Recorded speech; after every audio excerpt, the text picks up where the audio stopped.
confirmar que Rosa Lilibet, Miriam, Adán y Oscar sí están conectados. Adán, A aquí Oscar lo estoy. veo. Adán. Acá estoy. Sí, aquí Oscar por estamos. allá. Hola. Ajá. Y creo que Miriam se estaba por conectar ahorita.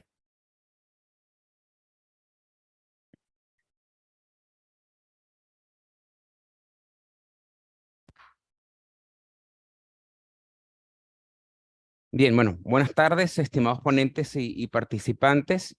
Bienvenidos a la Universidad de Monterrey, este espacio en el sexto coloquio de investigación en comunicación. Agradecemos a los expositores que se han conectado en este día y bueno, a los asistentes. Y antes de iniciar, me han pedido que por favor, no sé si lo hacemos ahorita o lo hacemos después, hacer una captura de pantalla con nuestras fotografías, un poco para el registro del evento. Ok. Entonces, abrir las cámaras y ponerse guapos para que nos... Vamos a admitir aquí a la gente.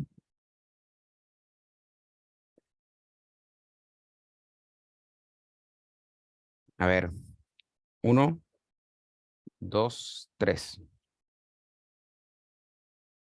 Listo, el que salió, salió, el que está, y el que no, se lo perdió. Nada, un gusto para mí estar con ustedes. ¿Cómo va a ser la dinámica de la sesión? Cada presentación tiene 15 minutos y luego vamos a tener un espacio de un pequeño diálogo para poder ir compartir preguntas o algún tipo de experiencia. Vamos a tener el mismo orden que nos propone la agenda, de tal manera que comenzamos con Rosa Lilibet Salazar, hablando sobre la importancia de la educación mediática en el desarrollo de la prevención de la adicción a las drogas en los jóvenes regiomontanos. Profesora, le escuchamos.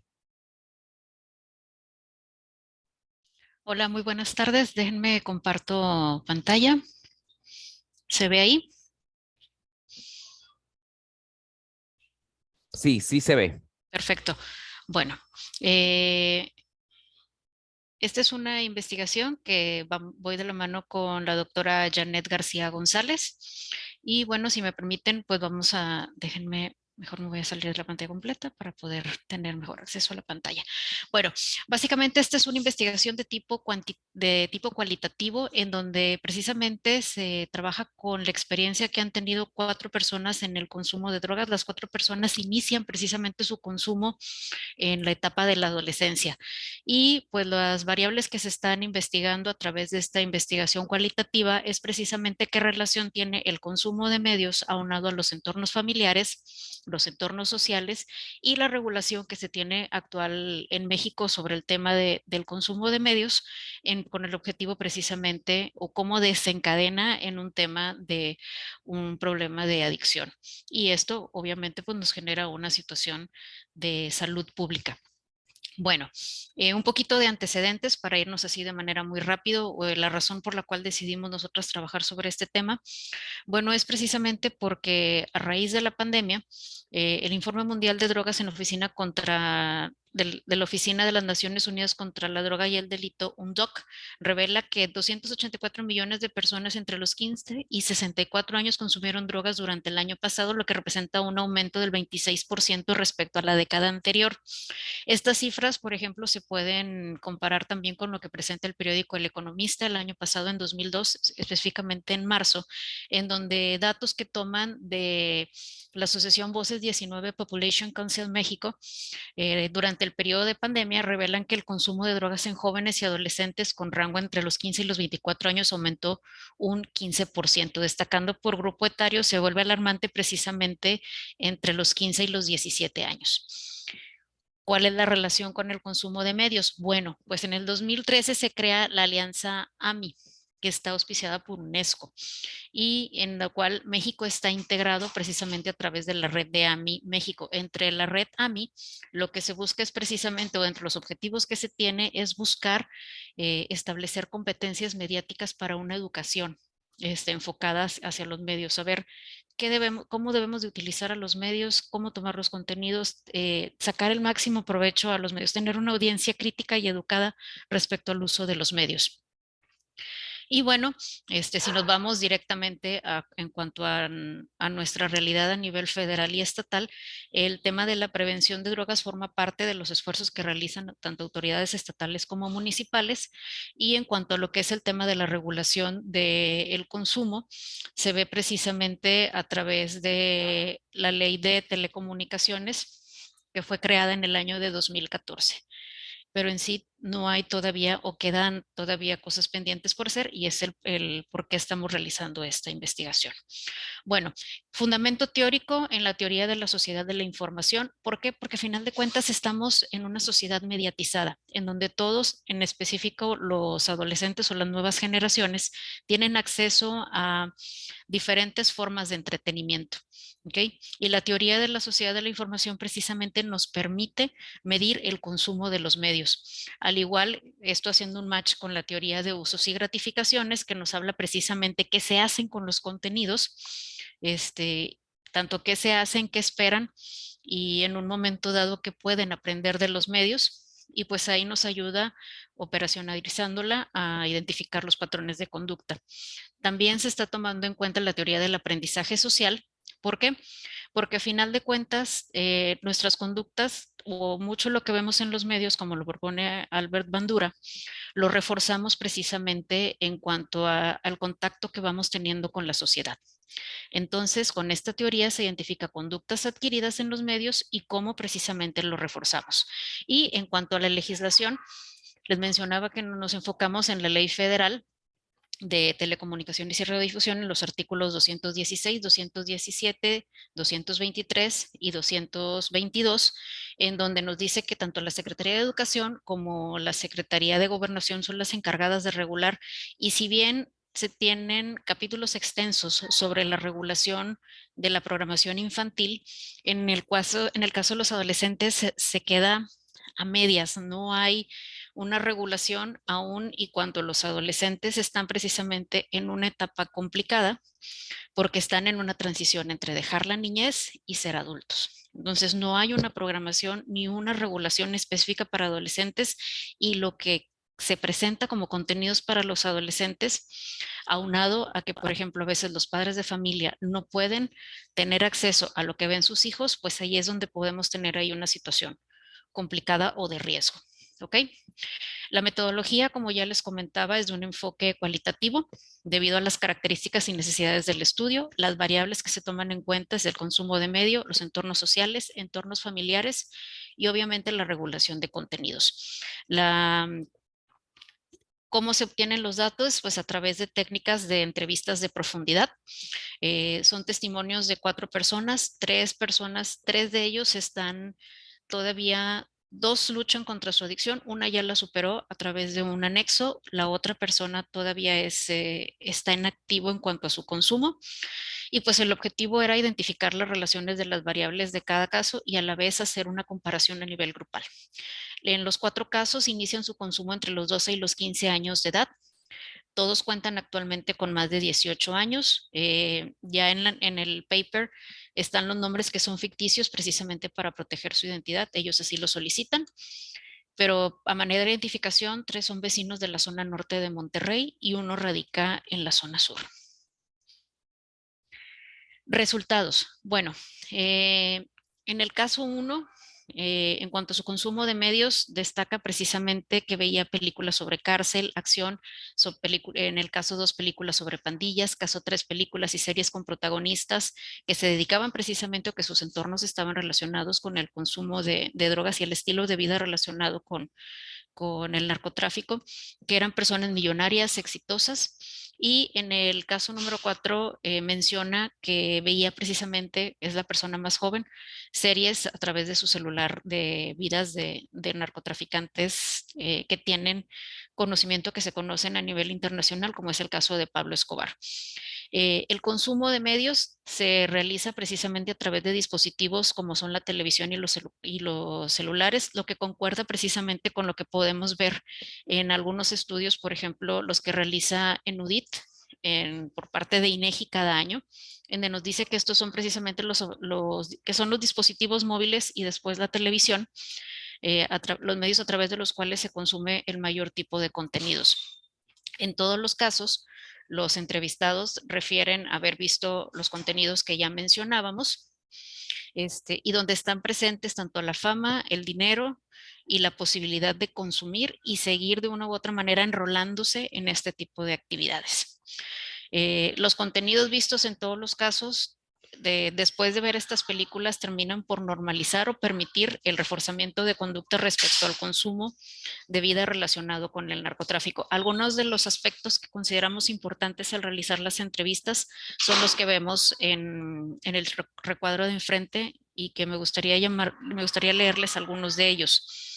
El primero, que corresponde al caso número 3, dice: en ese entonces, cuando todavía consumía, dice que el ver esas películas le ayudaban o formaban parte de sus sueños, porque consideraba que iba a ser una persona respetada, con mucho dinero, con muchos carros y que podía tener todo lo que quisiera. Por eso le llamaban mucho la atención tanto este tipo de programación como en este caso aprender de una u otra manera de los contenidos que observaban. Otro caso, que es el caso número 2, él mencionaba que a través de este tipo de películas pudo aprender vocabulario, golpes, y que se reflejaba mucho lo que él estaba viviendo en ese momento, incluso que le hubiese encantado formar parte de las películas de acción.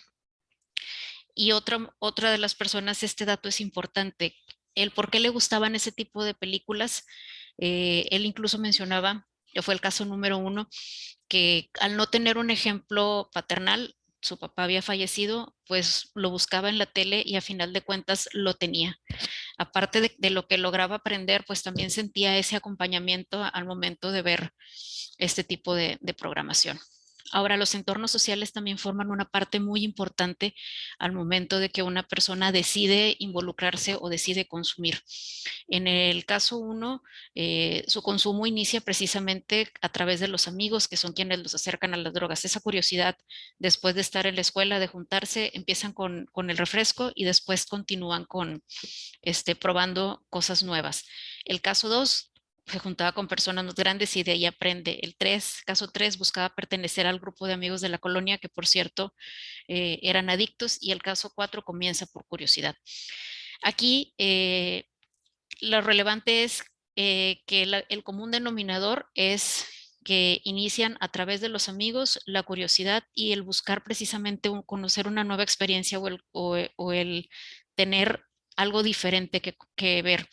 Prueba de ello está lo que se ve en algunos de los fragmentos de las entrevistas, en donde uno empieza con la cerveza, las fiestas, y luego alguien les empieza a ofrecer algún tipo de droga y se empiezan a sentir bien.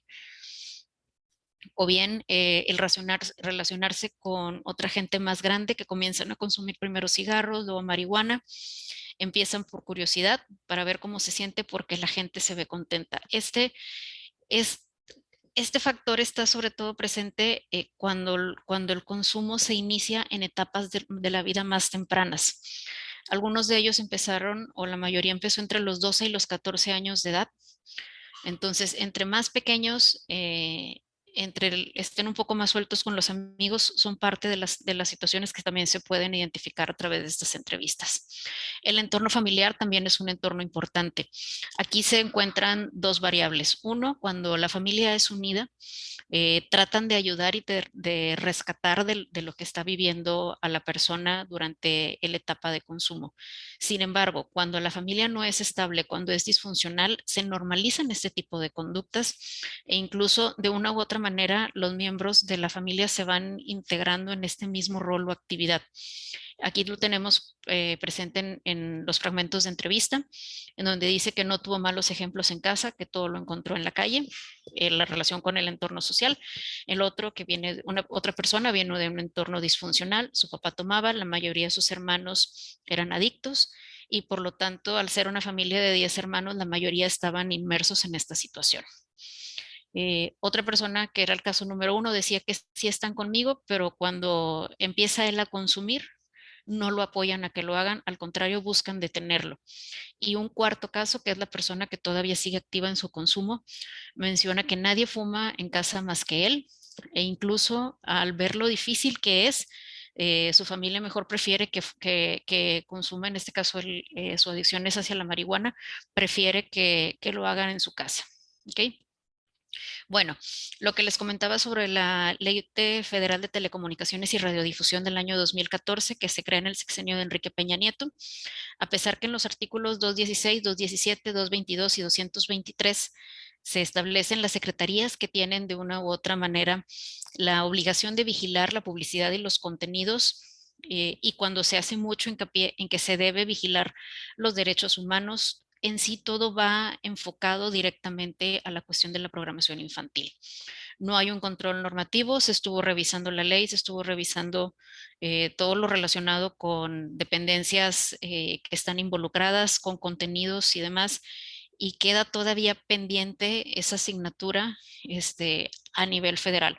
Obviamente a nivel estatal y a nivel municipal queda todavía aún más por hacer. A nivel estatal, si bien hay por parte de instancias judiciales áreas enfocadas a la cuestión de la adolescencia, todavía tenemos pendientes algunas asignaturas por realizar. Conclusiones para no extenderme y no tomar tiempo de los demás expositores. Bueno, obviamente la adolescencia es un periodo en el que es una etapa de la vida complicada.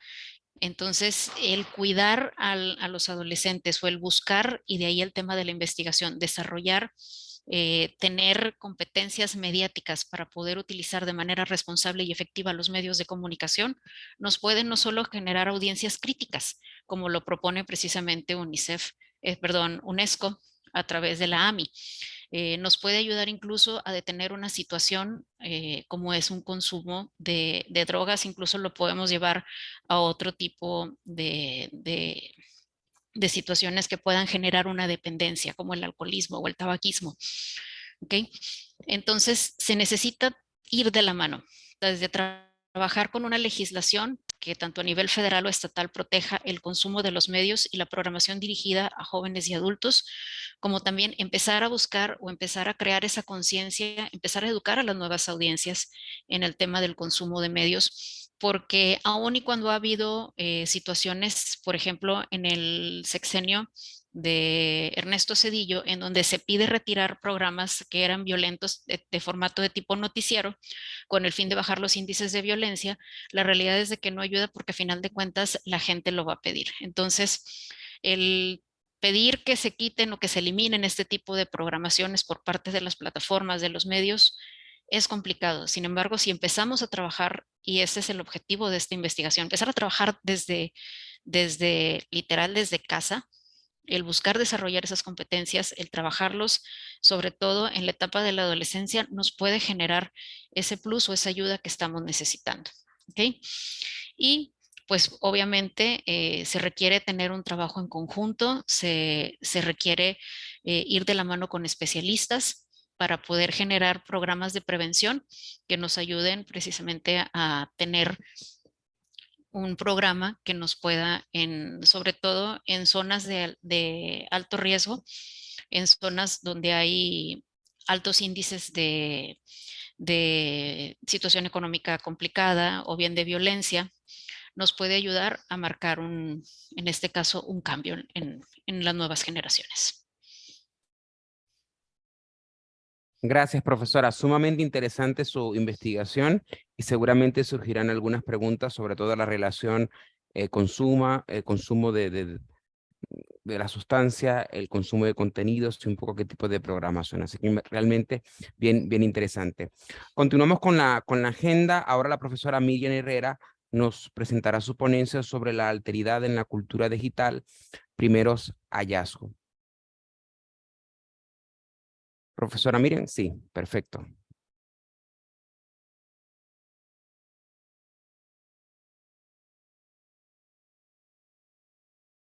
No la escuchamos.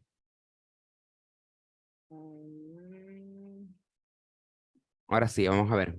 A ver, ¿ya me escuchan? Sí, perfecto. Gracias. Atentos. Gracias, muy amable. Ok, ¿ven mi presentación? Sí, sí se ve. Vemos las referencias. Ok, gracias. Perdón, quedó la presentación en la última página. Ahora sí. Bueno, como estaba mencionando el programa, esto que yo presento en este coloquio de investigación en comunicación es la alteridad en la cultura digital, primeros hallazgos. Actualmente yo elaboro un trabajo, un estado del arte sobre la noción de cultura digital y dentro de esta noción, pues diferentes aspectos que van surgiendo de manera particular. Y bueno, quise centrarme en este de la alteridad precisamente debido a la temática de nuestra mesa de trabajo. Pues muchísimas gracias a la Universidad de Monterrey por la organización del coloquio y por el espacio para presentar este avance de investigación. Voy a presentar de manera muy sintética la problemática, de manera muy puntual el objetivo de investigación, la perspectiva teórica y la perspectiva metodológica, y me voy a centrar en los primeros hallazgos de este trabajo. Bueno, sabemos que se ha acelerado el desarrollo de las tecnologías de la información y de la comunicación en su formato digital, y pareciera que de repente estamos un poco como encantados de este desarrollo y poco nos detenemos a pensar en cuáles son las consecuencias que pueden tener nuestras acciones en el marco del uso de las tecnologías digitales de la información y de la comunicación frente al otro. Entonces, el gran cuestionamiento sería, pues, ¿cómo concebimos al otro? ¿Cómo vemos al otro en el marco de la cultura digital? Abordar al otro desde la cultura digital resulta arriesgado, tomando en cuenta que, según Marcello Vitali Rosati, pues todavía no tenemos muy claro qué es la cultura digital. Todavía no hay como una unificación conceptual que nos permita, diría él, tener propuestas teóricas y autores que se concreten como referentes en el campo. No tenemos un lenguaje común entre la comunidad de investigadores y el público en general. No hablamos de lo mismo cuando nos referimos a la cultura digital. Y bueno, esto también debido a que incluso lo digital estrictamente es una noción poco precisa, y también tomando en cuenta que la noción de cultura es polisémica y tiene muchas perspectivas para su comprensión. Entonces, bueno, estamos ante un problema teórico-conceptual complejo, pero que bueno, además, al mismo tiempo ofrece áreas de oportunidad que nos permiten abordar este tipo de problemáticas. ¿Cuál es el objetivo puntual de esta investigación? Acercarse a la comprensión del otro en las dinámicas de la denominada cultura digital. Lo anterior a partir de un abordaje hermenéutico con base en textos provenientes principalmente de la comunicación, la sociología, la antropología y la filosofía. Entonces, estamos hablando pues de un estado del arte, primero de la cultura digital, pero específicamente en este marco del otro en el contexto de la cultura digital. Las propuestas teórico-conceptuales en que se apoya la búsqueda de la comprensión de la noción del otro en la cultura digital se enmarca en los Cultural Studies, cuyo origen se ubica en Birmingham en los años 70 del siglo XX, y en la continuidad que encuentra en los New Cultural Studies de este siglo. Además, se retoman algunas propuestas de la teoría crítica. Metodológicamente, pues como ya mencioné, se trata de elaborar un estado del arte, y este es concebido como aquello que permite descubrir el conocimiento nuevo al revisar la literatura asociada a un tema, de manera que pueda determinarse quiénes, cómo, cuándo, dónde y por qué lo han abordado, así como descubrir hasta dónde ha avanzado el conocimiento validado. En este sentido, a partir de la construcción del estado del arte de la noción de cultura digital, se deriva interés por precisar cómo se revela en esta última la noción del otro. Y bueno, dados estos aspectos, presento los primeros hallazgos. Hay una propuesta de Kathain Kerrat Orecchioni que propone que las relaciones interpersonales siempre se van a ubicar en una escala en la que un extremo es el conflicto y el otro extremo es el consenso. Y entonces cuando nosotros nos asomamos a ver cómo se llevan a cabo las relaciones en el contexto de la cultura digital, pues volvemos a encontrar esta escala entre este consenso y este conflicto. Es decir, hablamos de relaciones complejas en la cultura digital, a sabiendas de que lo que nosotros vivimos en la cultura digital no se desdiga en lo absoluto de lo que vivimos en nuestras relaciones cara a cara. Hay un traslapamiento de nuestras relaciones en la vida física con nuestras relaciones en la vida en línea. Esta es una premisa que es importante en cómo llevamos a cabo estos estudios.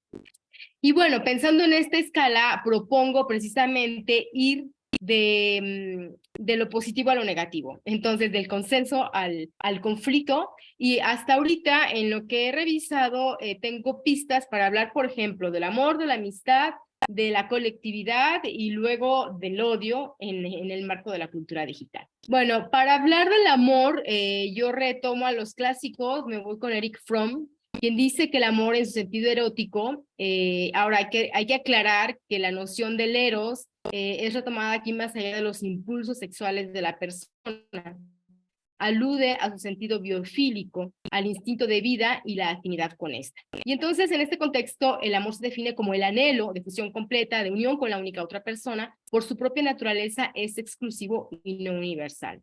Sin embargo, advierte Fromm, esta forma de amor es la más engañosa que existe, porque mientras funde la ternura con el deseo de la unión sexual, la exclusividad puede malinterpretarse como una relación posesiva. Entonces aquí también en las relaciones amorosas vamos a encontrar otra vez esta escala que propone Herbert Orecchioni. Luego, lo que propone Fromm se complementa con lo que propone Giddens. Giddens nos hace una tipología del amor, primero habla del amor romántico, que presupone que se puede establecer un lazo emocional duradero con el otro sobre las bases de las cualidades intrínsecas de este mismo vínculo. Luego está el amor-pasión, es específicamente desorganizador, en un sentido similar al carisma, desarraiga al individuo de lo mundano desde el punto de vista del orden social y del deber. Es peligroso. Por último, el amor confluente es contingente, activo y por consiguiente choca con las expresiones de para siempre, solo y único que se utilizan en el amor romántico. Y así podemos ver que en el amor el otro es par, pero también es superior o puede ser inferior. Entonces, encontramos aquí en lo que hemos revisado que en las prácticas amorosas el otro puede tomar diferentes formas. Un par que complementa a un ser en la relación erótica, que lo podemos ver en la escala que propone Herbert Orecchioni, desde el consenso. Alguien a quien someterse o a quien someter a una relación de poder, esto ya basa a la relación conflictiva, o el producto de un escaparate que puede obtenerse o desecharse. En este último aspecto encontramos esa cultura de la autopromoción y la interacción incorpórea de la que nos habla Gill en su texto de cultura digital precisamente. Luego, hablando de las relaciones de amistad, teóricamente esta se define, de acuerdo con Francesco Alberoni, como la relación que se establece paulatinamente entre dos conocidos que se comprenden cada vez mejor y se ayudan mutuamente. Agrega el autor, no se puede engañar ni hacer el mal, se conocen las virtudes del otro y se valoran. El amigo debe querer el bien del amigo, acompañarlo en los momentos que lo necesita, no con palabras, sino en la práctica, y ofrecerle una completa libertad. Además, desde una perspectiva sociológica, Félix Requena Santos menciona que la amistad constituye una relación especialmente importante, tanto a nivel personal como cultural. Nuestros amigos nos confirman los valores que tenemos, nos apoyamos en ellos, sean hombres o mujeres, cuando los necesitamos, nos proporcionan un fundamento elemental de identidad y pertenencia a un grupo. De otra forma, los amigos confirman nuestro mundo social. Y entonces, en las relaciones de amistad, evidentemente nos ubicamos mucho en el extremo de consenso. En la cultura digital, la amistad mantiene el sentido de reciprocidad y horizontalidad entre el uno y el otro, una de las relaciones entre pares más genuinas. Las tecnologías digitales de la información y de la comunicación ofrecen diferentes plataformas para mantener e incluso extender tales relaciones. Las posibilidades de salvar el obstáculo de la distancia a través de diferentes medios, desde el teléfono fijo hasta el teléfono móvil, principalmente el denominado inteligente, y sus diferentes aplicaciones, así como las diversas redes sociodigitales de Internet y los software de videollamadas, permiten mantener tales lazos aún en la distancia, sea corta o larga. El otro en la red de forma solidaria de la identidad individual a la colectiva. Aquí he encontrado propuestas de Patrice Flichy muy interesantes, donde si bien Internet se considera casi emblema de la cultura digital, ha evolucionado desde su creación a la fecha. Tanto sus usos como su consumo, gracias a las características técnicas del mismo medio, le han permitido mantener el espíritu comunitario que lo impulsa en su origen. Esto sin negar la coexistencia de la inevitable lógica de mercado que rige el mundo actual. Así, expone Flichy, el Internet masivo de principios del siglo se distingue de los medios que lo preceden por una cuestión esencial. Los amateurs ocupan uno de los roles principales, y esto va mucho en el sentido de esta identidad colectiva. Y bueno, hablamos del amateurismo contemporáneo. En primer lugar, se considera que este se inscribe en el individualismo, refleja la voluntad del individuo de construir su identidad, de favorecer su florecimiento, de realizar las actividades que le apasionan. Ahora, gracias a Internet, este amateur accede más fácilmente a los recursos cognitivos que necesita para concretar sus actividades, al tiempo que recibe estímulos, críticas y correcciones, sobre todo si se encuentra inserto en un trabajo colectivo. Su construcción identitaria se hace en red. En segundo lugar, el empoderamiento del amateur se inscribe en un movimiento de difusión y aumento de sus conocimientos y competencias institucionalizadas o no.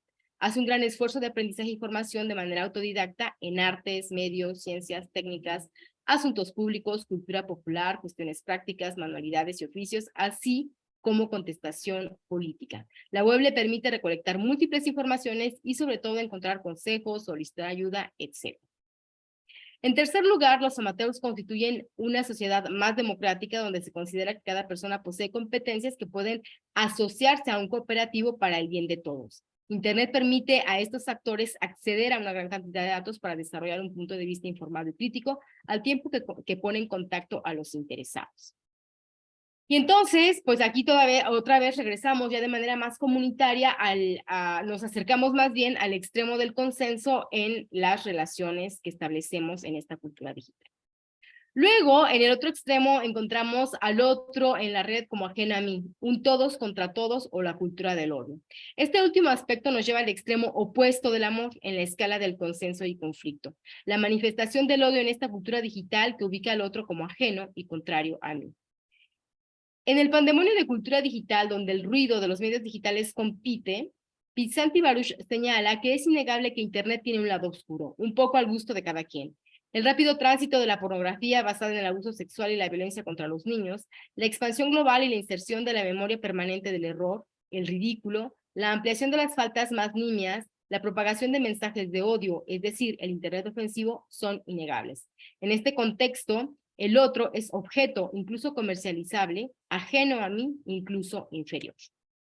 Y a manera de cierre, pues como se menciona en el título, estos son solo unos avances. El auge de las tecnologías digitales de la información de información y comunicación y el desarrollo mismo de la noción de cultura digital ofrecen dimensiones que no han sido abordadas en este avance, entre ellas la concepción del otro como mercancía a partir de sus datos personales, como víctima de la incursión en su vida privada, como no conectado debido a la brecha digital, entre otros. Queda esta propuesta como una invitación al diálogo.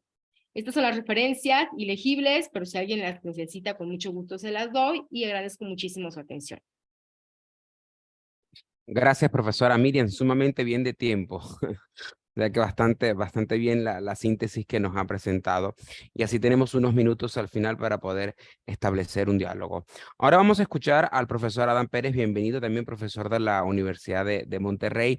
Y como estamos en el mismo partido, tengo que decirlo, quizás lo que nos va a contar va a servir de publicidad a la revista 3 Puntos que acaba de salir también del departamento. Nos va a presentar una investigación sobre lenguaje y realidad social, una aproximación desde la filosofía del lenguaje. Le escuchamos, profesor Pérez. Muchas gracias, Rixio, y muchas gracias a todos los que pues amablemente están por aquí escuchándonos. Pues sí, quisiera antes de presentar por aquí algún apoyo, hacer como un contexto y en esta contextualización, pues abrir una conversación con ustedes en torno precisamente al tema del lenguaje y ubicar que nuestra aproximación es desde la filosofía del lenguaje. Rixio tuvo bien ahorita comentar que precisamente la semana pasada acaba de salir un artículo en la revista 3 Puntos aquí de la Universidad de Monterrey, es un profesor de filosofía del lenguaje aquí en la UDEM, y pues me invitaron a hacer un pequeño artículo que ha servido también de marco didáctico, lo hemos estado pues compartiendo sobre todo con los alumnos. Mi participación el día de hoy pretende ser una continuación precisamente de esta experiencia que tuvimos en la revista, en poder abrir boca un poco con este tema y llevarlo a un escenario más amplio, no solamente por el escenario que implica el estar en un coloquio de investigación o llevar esta investigación a otro nivel, sino también a otro escenario. Les platico un poquito que el artículo con el que iniciamos, que fue precisamente el pretexto de este texto, hablaba un poco de la relación entre el entendernos a nosotros mismos como seres humanos y el papel que el lenguaje puede tener para entendernos a nosotros mismos. De hecho, se titulaba Entender el lenguaje para entender lo que somos. El enfoque de esta, digamos, primera parte de la investigación o de la reflexión filosófica, porque en última estarán ustedes dándose cuenta que es una investigación de un tenor distinto a la que los colegas normalmente presentan sus investigaciones, y las formalidades también son distintas porque estamos precisamente ante el abrir ideas y el especular desde la filosofía con las herramientas lógicas de la filosofía y hacernos algunas preguntas. Entonces, la metodología de este tipo de investigación es tratar de ir viendo cómo se han respondido estas preguntas a lo largo del tiempo. Si yo me quiero preguntar si el lenguaje o el uso del lenguaje ayuda o no ayuda, o hasta qué punto ayuda para configurarme en lo que yo soy como humano, el siguiente paso, y es ahí donde viene lo pertinente de esta conversación el día de hoy, sería preguntarnos si el uso del lenguaje y en sí mismo el ser del lenguaje tiene un papel en la configuración de la sociedad o de la realidad social. Solemos decir entre broma y de veras acá en el ámbito de los filósofos que a veces nos hacemos preguntas así como ¿qué es primero, el huevo o la gallina, no? Y aunque suene un poquito de manera coloquial, este tipo de preguntas nos hace pensar si es el lenguaje el que configura la realidad o es la realidad la que configura el lenguaje. Esta pregunta, que puede sonar muy simple, pues trae todo un trasfondo y ha sido respondido a lo largo de la historia del pensamiento desde diferentes perspectivas. Cuando empezábamos a hacer esta reflexión en el ámbito personal, decíamos, a ver, ¿es el lenguaje el que me configura a mí? ¿O soy yo, mi realidad, que ya está, la que configura finalmente el lenguaje? Si esto lo llevamos a este siguiente plano, cuando nos preguntamos por la sociedad, mediante nuestro lenguaje nosotros vamos configurando, es decir, el modo en el que usamos nuestro lenguaje, lo que decimos en el lenguaje, configuramos las estructuras sociales. ¿O es al revés? Son las estructuras sociales las que van configurando lo que nosotros tenemos que decir por medio de nuestro lenguaje. Pues bien, cuando uno investiga en filosofía, pues vas viendo las diferentes corrientes y te vas dando cuenta que pues en esta historia del pensamiento hay como corrientes encontradas. Unos van a postularse desde una perspectiva, otros se postulan desde otra. Y a veces sucede que uno toma cierto partido, ¿verdad? Y uno dice, bueno, yo voy a darle respuesta a esta problemática desde la corriente que yo asumo, a veces, por ejemplo, muy vinculada con nuestra fe o nuestra religión, o con nuestro sistema de creencias o con nuestra ideología. Cuando se pretende hacer filosofía, la idea es no tener una respuesta preestablecida. De hecho, partimos de la idea de que filosofía es plantear preguntas de las cuales no me sé yo la respuesta. Si yo ya tengo una respuesta y esa respuesta solamente la justifico, pues lo que estoy haciendo es una ideología, es decir, estoy prolongando la idea y estoy justificando la idea. Y bueno, nos damos cuenta que en este pleno siglo XXI post-pandémico, pues estamos rodeados de mucha ideología. Pero es importante identificar dónde tenemos ideología y dónde tenemos las preguntas auténticas que se pueden hacer las personas. En este caso concreto, mi primer referente son los estudiantes, ¿no? Nosotros estamos aquí en una universidad que de manera fundacional se presume católica, de inspiración católica. Por lo tanto, en sus principios fundacionales se presume sostener el humanismo.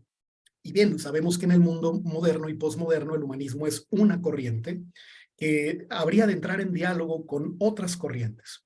Simplemente en el siglo pasado, el tema del lenguaje y de qué es primero y qué es lo que configura qué, ha sido un parteaguas importante.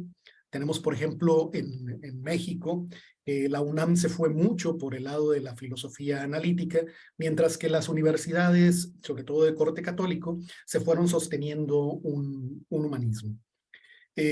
A veces sucede que pareciera que las cosas son blanco y negro y que no existen posturas nuevas. La gran pregunta es si ahorita en este siglo XXI post-pandémico, pudiéramos nosotros aproximarnos de nuevo a este problema que parece viejo y darle una propuesta de solución a cuál es el papel del lenguaje precisamente ante la realidad social.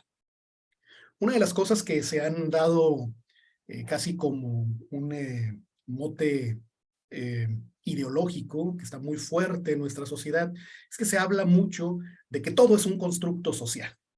Y bueno, hay una, digamos, un fuerte empoderamiento de esta idea de que todo es un constructo social que termina a veces relativizando muchos de los aspectos que se estudian, por ejemplo, al momento de estudiar una realidad. Aquí pareciera de pronto que quienes hacen estudios sociales y quienes hacen estudios humanísticos pudieran estar en pugna entre dos grandes modas ideológicas. Entre la moda de afirmar que todo es un constructo social o entre la moda de afirmar que más bien hay una sociedad desde la cual construimos. Y bueno, ante la necesidad de ofrecer una alternativa, pienso, salvo mejor opinión y con toda humildad, que las propuestas filosóficas de reflexión que tendríamos que estar haciendo en estos momentos de la pospandemia tendrían que ser propuestas que intentaran conciliar un poco esta polarización que hemos tenido ante que si es primero lo social o primero la realidad como tal. Hasta dónde la realidad ya es algo estático o la realidad es algo dinámico que podemos ir construyendo nosotros mismos. Pareciera de pronto que los ámbitos más conservadores tienden a afirmar que la realidad ya está. Por lo tanto, hay que aceptar cómo es la realidad. Mientras que, por otro lado, pareciera que el ámbito de la academia liberal tiende a afirmar que todo es un constructo social. Pues bien, me pareciera que estos son polos que han estado precisamente en la historia del pensamiento. Quiero, ahora sí, si ustedes me permiten, valerme un poco de unas diapositivas muy sencillas que nos pudieran quizá recordar algunos elementos de estas pugnas filosóficas, ¿no? Es importante recordar que el siglo XX tiene un auge muy importante de algo que se llama el movimiento analítico. Cuando se habla de lenguaje desde una perspectiva filosófica, se habla a veces de mucha vinculación con algo llamado el atomismo lógico o el neopositivismo lógico o en sí mismo la filosofía analítica. Muy bien, es importante recalcar que este movimiento filosófico tuvo una vinculación muy fuerte con quizá algunas filosofías de corte positivista y por eso neopositivismo o empiristas. El mismo Russell fue en algunas de sus afirmaciones tiende como a recordar o reafirmar algunos de estos elementos. Pongo a Russell precisamente y lo caricaturizo un poco porque precisamente a veces nos quedamos con la caricatura de su idea o de su personaje para afirmar algunas cosas que se convirtieron en punto de partida de esta discusión. Bertrand Russell partía de que el hecho ya estaba ahí y que hay que afirmar esos hechos independientemente de que si sean conocidos o no son conocidos. De tal manera que a partir de ello generamos un universo que es el universo de lo real. El universo de lo real sería ese conjunto de cosas aisladas que ya están ahí. Si eso ya está ahí, entonces el lenguaje designa a la realidad. Y hay una similitud entre la estructura de la realidad y la estructura del lenguaje. Esto ha derivado, digamos que a partir de esta provocación, en afirmaciones del tipo de, es que el lenguaje tiene que ser un mapa de la realidad. Algunas figuras después de Russell, que ya afirmaba que el lenguaje tenía ciertas proposiciones donde estaban los símbolos y el asunto de los hechos que primero son atómicos, que permiten generar un lenguaje lógico, y este lenguaje lógico se convierte en el enlace entre lo que conocemos y la realidad misma. Después de esto han venido autores como los del Círculo de Viena, que también tuvieron una fuerte vinculación con lo que pensamos actualmente. Esta oposición a toda filosofía especulativa estaba generando como una especie de alergia, pues, a este pensamiento que dice que la filosofía también puede generar deducciones a partir precisamente de principios generales.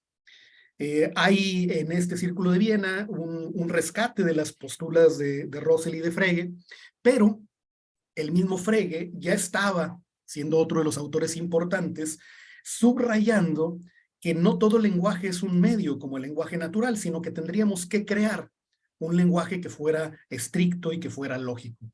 De ahí el estudio del lenguaje para generar una estructura del lenguaje y poder mapear la realidad. Sin embargo, hay otras posturas que es hacia las que quiero llegar, que están en el otro polo. Tenemos, por ejemplo, ahorita a un lingüista, que es también considerado uno de los grandes filósofos vivos en la actualidad, que si bien por un lado estaba el neopositivismo y la filosofía analítica subrayando una especie de empirismo, tenemos a Chomsky subrayando una postura contraria que le da más juego al sujeto. Dice aquí que hay que darle vuelta al sujeto porque el sujeto ya trae estructuras en su mente que nos posibilitan el lenguaje.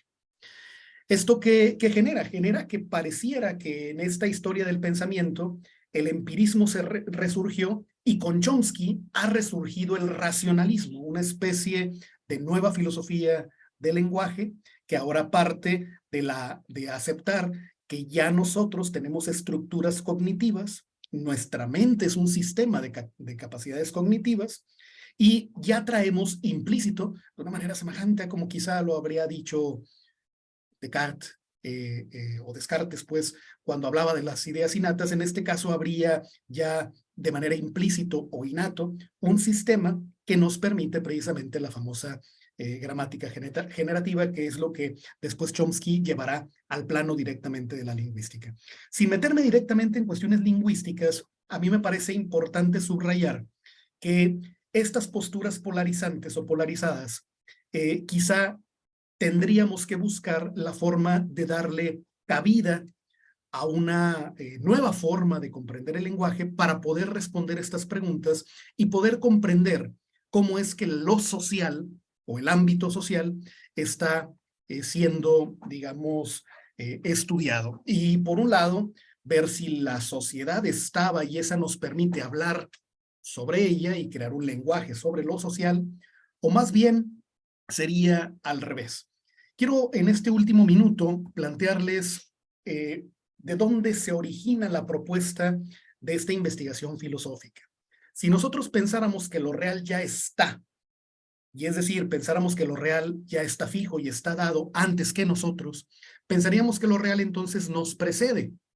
Cuando nosotros nos preguntamos y queremos utilizar el lenguaje para poder hablar de qué es lo real, o dónde está la realidad, concretamente cuando hablamos de la realidad social, por ejemplo, si yo me quedo aislado preguntándome si estoy en la verdad, seguramente voy a incurrir en una afirmación unilateral. Aquí lo que sería valioso sería recordar que existen múltiples individuos, múltiples sujetos que están alrededor de una realidad.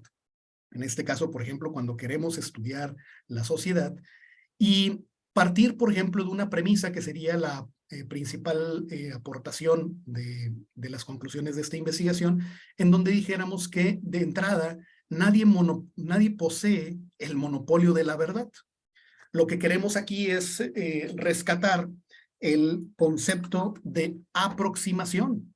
Es decir, cada uno de estos sujetos que están en torno a lo real tienen diferentes caminos para poder abordar su visión de la realidad y los caminos son diferentes. Cada uno de ellos va teniendo una aproximación. Entonces, ¿qué hacer, por ejemplo, cuando nosotros tenemos diferentes caminos sobre algo que nosotros afirmamos que es real? Pues bueno, si nadie posee el monopolio de la verdad, tenemos que darle valoración a nuestras aproximaciones a lo real. La realidad social que nos precede tiene diferentes aproximaciones o diferentes interpretaciones. De esa manera podemos darle valor a cada una de las interpretaciones de cada uno de nosotros, pero en última no se trata de generar un collage de todas nuestras interpretaciones. Si bien hemos dicho que una persona, si se queda aislada con su propio discurso, tampoco va a llegar a una afirmación que sea válida, lo que tenemos es encontrar un fragmento que pueda generar lazos entre uno y otro, compartir dialógicamente sus aproximaciones en algo que es lo que nosotros conocemos como comunidad científica. Es por eso que espacios como este, por ejemplo, que son coloquios en donde varios de nosotros podemos abordar un problema o un tema y estar exponiendo nuestras aproximaciones, nos habría de permitir crear precisamente una comunidad científica que nos permita tener la base para poder determinar cómo comprendemos la realidad. Entonces, a partir de esto, sería una construcción de una nueva filosofía del lenguaje que nos permita no quedar polarizados, sino buscar darle juego a nuestras propias aproximaciones en la construcción de una conclusión comunitaria o colectiva. Con eso dejo mi participación el día de hoy, agradeciéndolos a todos. Muchas gracias. Gracias, profesor Adán, por su importante intervención. Ahora vamos hacia la última ponencia de la mesa, que es con el profesor Oscar Fernando Mendoza, Interpretaciones de Imaginarios Urbanos de Segregación Socioespacial en San Pedro Garza García a través de noticias en la prensa local. Le escuchamos, profesor.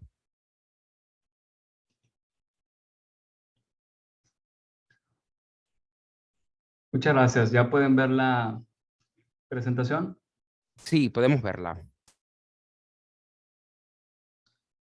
Pues muchas gracias a los organizadores de este coloquio por la oportunidad de presentar, de compartir con todos ustedes esta investigación a nombre mío y de mis coautores, el doctor Carlos Aparicio, la doctora Jimena Peredo. El doctor Carlos Aparicio y yo somos arquitectos, tenemos posgrado en asuntos urbanos, así que con mucha mayor frecuencia presentamos nuestras investigaciones en foros de diseño y análisis urbano. En este caso, el objeto de estudio es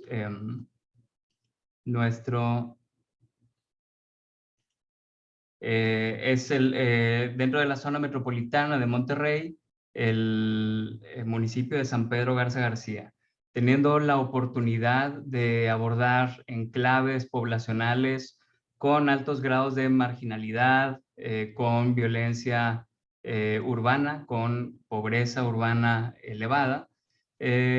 Constantemente nos preguntamos por qué San Pedro Garza García, posiblemente el municipio más rico de la zona metropolitana de Monterrey, de Latinoamérica. La respuesta serían imágenes cotidianas como esta, donde la desigualdad socioeconómica es sumamente aparente, geográficamente prácticamente colindantes, dos realidades urbanas con un gran grado de contraste. Justamente dentro de los objetivos de desarrollo sostenible marcado por las Naciones Unidas se encuentra la reducción de las desigualdades, y las desigualdades socioeconómicas pues justamente acentúan otro tipo de desigualdades como de género, de origen étnico, desigualdades etarias. Dentro de nuestra investigación consideramos la segregación socioespacial como la materialización física y espacial de la desigualdad en la ciudad.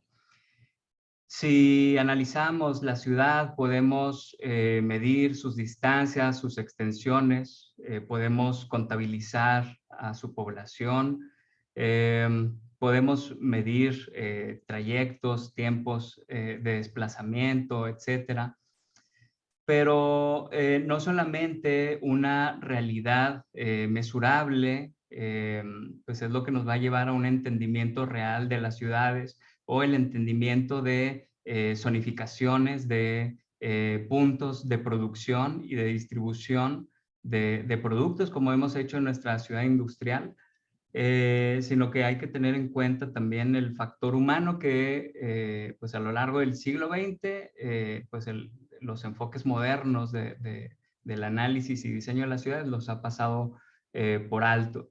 Es más real esta consideración de la ciudad, de la medición de sus calles, el análisis de sus edificios y lo construido y lo físico, como en este caso las montañas. ¿Es acaso más real que las ciudades que recordamos, las ciudades que imaginamos, las ciudades que leemos, como las ciudades invisibles de Calvino? Justamente todo este terreno de las subjetividades pues es algo de lo que nos hace humanos y de lo que hay que tomar en cuenta en el análisis de nuestras ciudades. Y aquí es donde el concepto de imaginarios urbanos pues resulta completamente útil para tratar de abordar estas subjetividades, esta idea de esta imagen que nos creamos cada uno de nosotros, los imaginarios que han sido, pues han encontrado un terreno muy fértil en la academia latinoamericana, considerados constructos socioculturales, sistemas intersubjetivos de lectura, apropiación, imaginación y representación de la ciudad. Si nosotros modelamos las ciudades, cuando las construimos, cuando las remodelamos, cuando destruimos zonas de la ciudad, las ciudades también nos modelan a nosotros, a los ciudadanos, van conformando una realidad, una percepción de la realidad, en un círculo pues que es retroactivo. Y en este concepto justamente subrayaría esta noción de la intersubjetividad. Sí es verdad que cada uno de nosotros puede tener ahí como su imaginario de la ciudad, como se suele decir, cada cabeza es un mundo, pero cuando encontramos que hay constructos culturales que son precisamente compartidos, que son colectivos, es donde desde el punto de vista del análisis de lo urbano comienza a tener sentido este concepto. Además que metodológicamente pues tiene muchas variantes para abordaje de estos conceptos, pasando por la etnografía, encuestas, mapas mentales. Los imaginarios tienen como muchas maneras de abordar este terreno de lo subjetivo. Podríamos también considerarlo como este vínculo entre la percepción, la representación, el proceso simbólico de la ciudad hacia la producción materializada o bien hacia la memoria colectiva. De manera similar como en comunicación, en semiótica, un mensaje no lo consideramos absoluto, sino que tenemos que considerar su codificación, tenemos que considerar también el medio en el que se transmite, así como la percepción de dicho mensaje. Pues lo mismo, los imaginarios urbanos nos ayudan a presentar de una manera cualitativa todas estas consideraciones. Y sin embargo, no todos los imaginarios son iguales. Lindon y Giernot argumentan que hay imaginarios dominantes y hay imaginarios de la resistencia, lo cual quiere decir que los imaginarios pues están también a merced de los efectos de los poderes y pues de una noción jerárquica. Aquí es donde entra la importancia de los medios de comunicación en la construcción y la representación de los imaginarios urbanos. Vinocourt habla de la conformación de los imaginarios populares a partir de medios de comunicación, no solo como medios informativos, es decir, no solamente como medios unidireccionales, sino algo que se va retroalimentando también de el mercado dominante y pues va generando esta relación con el conocimiento, las formas de inclusión y de exclusión social, las redes de sociabilidad y los estilos de vida. Prieto y Arias escriben que la prensa contribuye a construir imaginarios sociales, a generar estructuras de pensamiento colectivo que terminan influyendo en el accionar particular de ciudadanos y en la conformación de puntos de vista. Desde tal perspectiva, justamente los medios de comunicación masivos pues podríamos argumentar que tienen un rol importante en la instauración y la difusión de ciertos imaginarios, pero también podemos argumentar que pues en este proceso de diálogo escuchan lo que su propio mercado quiere decir, y lo que hace es amplificar o magnificar esos imaginarios dominantes. Entonces, lo que hacemos en esta investigación es hacer una metodología mixta. Dentro de la perspectiva cuantitativa, utilizamos sistemas de información geográfica, utilizando bases de datos georreferenciadas del Consejo Nacional de Población 2010 e INEGI 2020. En lo que podríamos pensar que la tarea está hecha desde un punto de vista económico para el municipio de San Pedro Garza García, pues prácticamente los grados de marginación por AGEP son muy bajos en la mayor parte de su territorio. Lo cierto es que hay una concentración de AGEPs con bajo o medio nivel de marginación, y todos estos se concentran en la zona norponiente del municipio, particularmente cruzando hacia el norte el río Santa Catarina. Justamente en esa zona es donde se da esta concentración de pues al menos 10 de las 17 colonias marcadas en el plan de desarrollo urbano municipal como colonias vulnerables a las cuales hay que prestar mayor grado de atención. Desde la perspectiva cualitativa, lo que hicimos fue analizar bases de datos históricos de noticias locales del norte, que a saber de Prieto y Arias es el periódico local más leído y con el que más se identifican los regiomontanos. Específicamente utilizamos suplementos sociales, que serían como este sector de noticias no urgentes, no globales, nacionales, sino pues, aquellas noticias con cierto grado de informalidad, muy cotidianas, que dentro del Media Kit del norte pues especifican que son publicaciones por zona geográfica que informan de acontecimientos a la comunidad a través de reportajes de actividades sociales, culturales, deportivas, más importantes, quiere decir bodas, 15 años, bautizos, etcétera. El periodo de noticias que analizamos va de 2000 a 2020 y lo que hicimos fue hacer una búsqueda de menciones literales de colonias del municipio de San Pedro Garza García en municipios, en los suplementos Sierra Madre y GP, encontrando más de 9,000 menciones.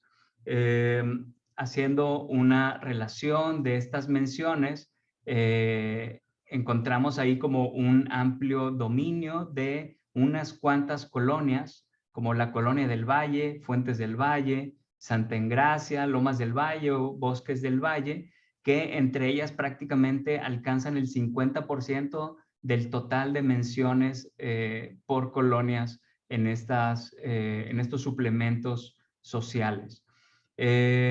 Para hacer un aterrizaje georreferenciado de estas noticias, lo que hicimos fue agrupar estas menciones, estas 9,000 menciones que detectamos, según cada una de estas 10 zonas en las que se divide el municipio de San Pedro, según su plan de desarrollo urbano municipal. Estas 10 zonas, agrupamos cada una de las menciones de las colonias que pertenecen a cada uno de estos distritos mencionados. Aún así, con este agrupamiento, notamos que el distrito Valle, el distrito San Ángel y el distrito Lomas dominan, entre ellos tres, prácticamente el 70% de las menciones de las notas sociales que se transmiten y a las cuales da importancia a estos suplementos de noticias. Finalmente lo que hicimos fue transponer estos porcentajes a cada una de las divisiones geográficas en las que se divide cada uno de estos distritos. A mayor grado de intensidad en el color rojo, ahí corresponde un mayor porcentaje de menciones, y destaca ahí claramente el sector Valle con un 37% de las menciones, y seguido por el sector Lomas o San Ángel con un 16-17% de esas menciones. Hay un contraste crítico con las menciones de colonias en El Obispo, el Distrito Industrial, Callejones o San Pedro. Podríamos argumentar dentro de estos hallazgos que la colonia del Valle o este sector pues es uno de los más antiguos del municipio, puede ser uno de los más antiguos del San Pedro moderno, pero pues esa teoría se cae si lo comparamos con el casco de San Pedro, este distrito, donde hay una muy baja representación de estas colonias, y pues también haciendo una comparativa con la distribución poblacional en el INEGI en 2020, población por manzanas, hacemos este análisis por densidad poblacional y pues aun cuando, por ejemplo, hay ciertas notas que podrían ser como muy claras, como el sector industrial, con menos del 1% de porcentaje de menciones, pues donde hay una muy baja densidad, al igual que en el distrito de Callejones, pues lo mismo, por ejemplo, en el distrito San Ángel vemos una densidad similar, muy baja, a diferencia de lo que pasa en el distrito más al norte, el distrito del Obispo. Esto nos llama a pensar que no es meramente accidental esta distribución de noticias, sino que hay una amplificación de noticias según la capacidad socioeconómica de la población en la que se encuentra. Lo cual coincide también con los factores encontrados en la parte teórica de nuestro estudio, lo cual parece ahí confirmar también de esta manera metodológicamente los hallazgos que hemos encontrado. Esto sería todo, pues listos ahí para compartir también preguntas con ustedes. Gracias, profesor Oscar, por su participación. Tenemos aproximadamente unos 7 minutos para preguntas, entonces no sé quién quisiera lanzar. Hay dos maneras, pueden hacerlo en la parte de abajo, en la barra de herramientas del Zoom, o pueden utilizar el chat.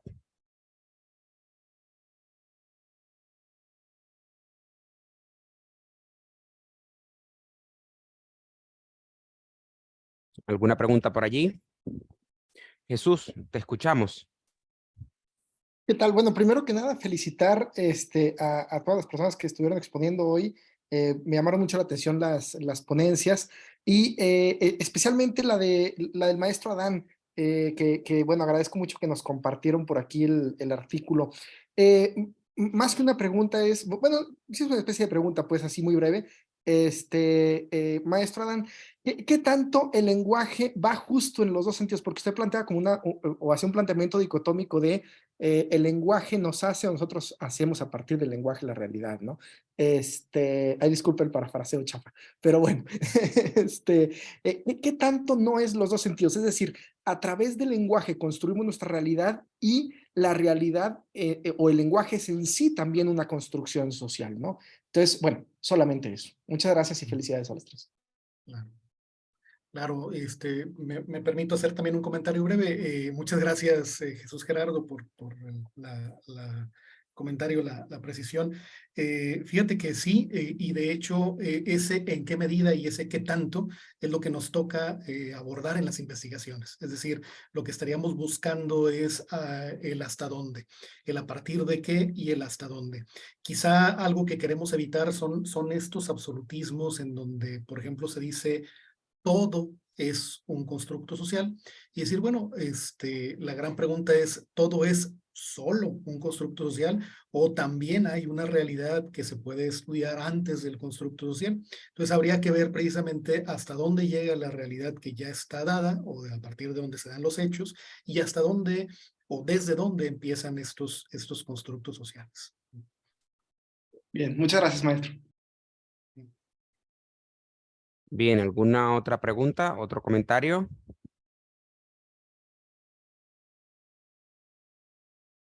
¿No? A ver, a la profesora Miriam, yo hice aquí algunas anotaciones y espero que me dé tiempo a hacerle una preguntita a cada uno. ¿Qué relación puede haber en esta perspectiva del otro en la cultura digital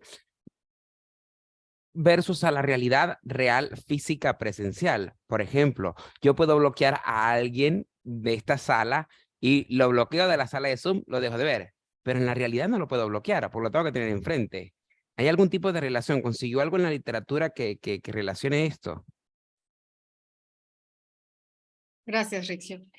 Bueno, yo creo que una de las primeras cosas que nosotros debemos entender es que las primeras relaciones que empezamos a establecer con nuestro ser en línea nos llevaba a pensar que éramos una persona en lo que hemos denominado vida real. Sabemos que filosóficamente esto tiene mucha discusión, y lo que somos en la vida online, ¿no? Lo que somos digitalmente. O sea, parecía que podíamos ser otra persona. Y sí, hay autores que hablan de máscaras. Por ejemplo, está Flichy, está Gubern, que dice, bueno, podemos utilizar máscaras, ¿no? Podemos ser otro en lo digital. Pero al final de cuentas, esto siempre nos va a interpelar en la vida real, siempre. Entonces, de manera general, lo que los diferentes autores que trabajamos al respecto estamos tratando de hacer ver es que lo que nosotros hagamos en línea siempre se va a relacionar con lo que hacemos en nuestra vida cotidiana, cara a cara, de carne y hueso. O sea, no podemos separarnos por completo. Incluso, por ejemplo, quienes hacen, vamos a decir así, quienes hacen trampa o cuestiones ilegales en línea con otras identidades, si al final se llega a esa persona por diferentes vías, porque todo deja huella en la vida digital, pues va a recaer en esa persona el peso si hablamos evidentemente de sociedades donde se procura la justicia, va a caer el peso de la ley en la persona. Entonces siempre lo vamos a hacer, ¿no? O sea, ahorita, por ejemplo, en los jóvenes, en los menores de edad, sobre todo los chicos de secundaria, logran entender poco esto. Y entonces están todas estas problemáticas que se dan de agresión en la red, de exponerse en la red en muchos sentidos, porque no han logrado o sea, no se ha logrado, a través precisamente también se habló aquí, de una alfabetización mediática y digital, no se ha logrado que tengan conciencia de que lo que hacen en la red va a tener repercusiones en la vida real. No sé si respondo a la pregunta. Sí, claro que sí hay algún tipo de relación directa entre Por lo que hago supuesto. física y virtualmente. Claro que Lilibet, tenemos unos 3 minutos y no sé, me gustaría porque su investigación habló sobre consumo de droga, consumo de contenidos. ¿Qué programas exactamente manifestó la muestra? Es decir, ¿qué programas de televisión, qué series, qué películas fueron exactamente las que mencionaron? Hola, bueno, dentro de las entrevistas que estuvimos haciendo se mencionaba mucho, o la constante era, por ejemplo, la vida de Pablo Escobar, era de los que más se mencionaban. Títulos en sí no hablaban mucho de contenidos relacionados directamente con vida de pandillas, con consumo de drogas. Incluso por ahí uno de los participantes mencionaba que le gustaba ver películas de pandillas, de violencia, porque aprendía justamente movimientos, aprendía vocabulario. Decía que no consideraba que aprendía tanto a lo mejor cuestiones de consumo o de nuevas opciones de consumo, puesto a que él se veía reflejado en lo que ya estaba haciendo de manera cotidiana. Pero sí una constante fue, por ejemplo, la serie la serie biográfica de Pablo Escobar. Muchas gracias, muy interesante. Termino con Oscar Fernando y sí me gustaría también un ejemplo a partir de la realidad, el imaginario urbano y una noticia, porque pensamos, no sé, los que vivimos aquí en Monterrey, algo que aparezca en una noticia, como nos imaginamos la ciudad o realmente la ciudad que tenemos. Un ejemplo concreto que podría ilustrarnos la investigación. Bueno, hay investigaciones que abordan también ahí el concepto de imaginarios de la ciudad desde las noticias, haciendo distintos tipos de análisis. Incluso hay una mesa simultánea a esta donde abordan ahí como este concepto también a través de Noticias del Norte, de propagación de noticias, por ejemplo, de inseguridad y de violencia, lo cual habla también de estigmatización de ciertas zonas de la ciudad que se va dentro de la narrativa social, se van enfatizando como lugares peligrosos, como lugares conflictivos, y eso también es algo que va abonando a esa separación de sitios, ¿no? También podemos, por ejemplo, hablar de ciertas noticias dentro de las mismas noticias sociales que vimos. Parte de lo que escribíamos como posible seguimiento a este artículo sería luego, pues más allá de la mera mención o de contabilización de esas menciones de las colonias, pues el análisis del discurso, porque las pocas noticias que había en estas colonias vulnerables de San Pedro, muchas de ellas corresponden a pues más bien noticias de personas como protagonistas que son de recursos económicos elevados, que iban a hacer dádivas o programas sociales a estas otras colonias, que aparecían más bien como alguien que recibía estas ayudas, lo cual también, según cierto abordaje teórico, pues es ahí como una infantilización de la población. Entonces, hay distintas maneras como por inacción o por acción directa, pues estas narrativas van generando este tipo de divisiones también. Gracias, Oscar. Adán, tenemos una pregunta en el chat, no sé si en un minuto, porque ya estoy cortísimo de tiempo, porque ya tengo la otra mesa encima, que también la voy a moderar yo. Lourdes dice, ¿cómo llegar a aproximarse a la realidad y no caer en los absolutos que mencionas? ¿Qué disciplina puede considerarse única, suficiente? ¿Dialogar resultaría utópico? Pues también aquí tendríamos que hacer como una precisión de qué entendemos por utopía. En el lenguaje coloquial, utopía tiende a asociarse con lo irrealizable, con lo imposible. Si nos vamos a la filosofía, la gran mayoría de la literatura filosófica, empezando con la utopía de Tomás Moro, está hablando de utopos, aquello que aún no es. No quiere decir que sea imposible, sino que puede llegar a ser posible. El diálogo implica muchas habilidades y el desarrollo de muchas condiciones de posibilidad para que esto se lleve a cabo. A veces quisiéramos, cuando somos muy pragmáticos, que el diálogo se diera con cualquier charla, con cualquier momento y que de inmediato tengamos resultados, ¿no? Lo primero que tendremos que tener es paciencia porque el diálogo se construye y hay que crear las condiciones de posibilidad para que se genere este diálogo, pero el diálogo es posible como una utopía en ese sentido, aquello que a lo mejor todavía no tenemos, pero sí podemos llegar a ello. Gracias Adán, bueno, y a los cuatro ponentes de esta mesa, agradecidos inmensamente y también con los participantes. Vamos a hacer un break de unos 15 minutos y ahorita a las 4 nos volvemos a conectar en la mesa de su preferencia. Hasta luego. Gracias.